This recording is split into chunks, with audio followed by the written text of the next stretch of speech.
অনতিবিলম্বে মামলা প্রত্যাহার করো হিজবুত তাহরিরের লোকজন, না হলে খুব অতি অল্প সময়ের মধ্যেই সোনামণি থানায় ঘেরাও করা হবে। বিএনপি নেতাকর্মীদের নামে দায়ের করা হিজবুত তাওহিদের মিথ্যা মামলা অবিলম্বে প্রত্যাহার না করলে পাল্টা জেলে যেতে হবে বলে হুঁশিয়ারি দিলেন বিএনপি চেয়ারপারসনের উপদেষ্টা ও সাবেক MP barrister Mahbub Uddin Khokon. Hizb ut তাওহিদ যারা মামলা করতে চাই, উত্তর তোমাদের দিতে হবে। যদি তোমাদের ওই হামলা হয়, নেতৃত্ব দিছিল কে? আওয়ামী লীগ নেতা নেতৃত্ব দিছিল নাকি? হ্যাঁ, ভিডিও আছে না? এইবার ভিডিও আছে না? হিজবুত তাওহিদ তোমরা কল যে তোমরা নিরপেক্ষ, তা আমার বিভিন্ন লোক আসছিল, তোরা আওয়ামী লীগ নেতারা আসামি করস না কেন? আওয়ামী লীগের বক্তৃতা দিচ্ছে এখানে মধ্যে একজন দুইজন না কয়েকজন, উপজেলা চেয়ারম্যান ছিল বাবু বাকের সাহেব ছিল, তারা বক্তৃতা দিচ্ছে এখানে মধ্যে। আর আমাদের লোকজন শান্ত করছে। মামলা করার সময় কি করছিস তোরা?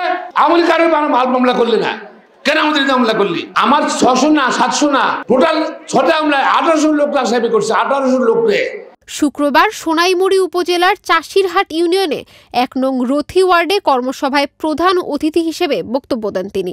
এ সময় ব্যারিস্টার মাহবুব উদ্দিন খোকন বলেন, হিজবুত তাওহিদ 8টি মামলা দিয়ে বিএনপির 1800 নেতাকর্মীকে 7 বছর কষ্ট দিয়েছে।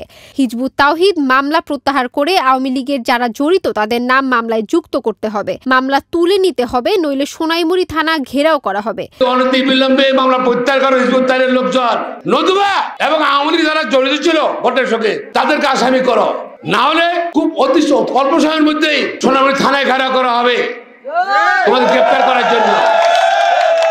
বক্তৃতায় ব্যারিস্টার খোকন আরো বলেন, ইব্রাহিম ভোট যেহেতু চুরি করবেন, তবে নেতাকর্মীদের বিরুদ্ধে কেন মামলা দেওয়া হলো? ইব্রাহিম তুই বলতে ভোট চুরি করবি, কার ভোট দিবি না চুরি করবি কেন? 1800 লোক 18 নেতা করবি রে, কেন কষ্ট দিলি? 7টা বছর কি করছো তারা? করছে কি হয়নি তারা? হয়েছে ঘরে ঘুমাইতে পারে নাই, পালাইছিল। 6টা মামলা, শুধু এখানে 6টা মামলা। সভায় উপস্থিত ছিলেন সোনাইমুড়ি উপজেলা বিএনপির আহ্বায়ক আনোয়ারুল হক কামাল, পৌর বিএনপির আহ্বায়ক মোতাহের হোসেন মানিক, জেলা বিএনপির সাংগঠনিক সম্পাদক দিদার হোসেন সহ স্থানীয় বিএনপির অনেকেই।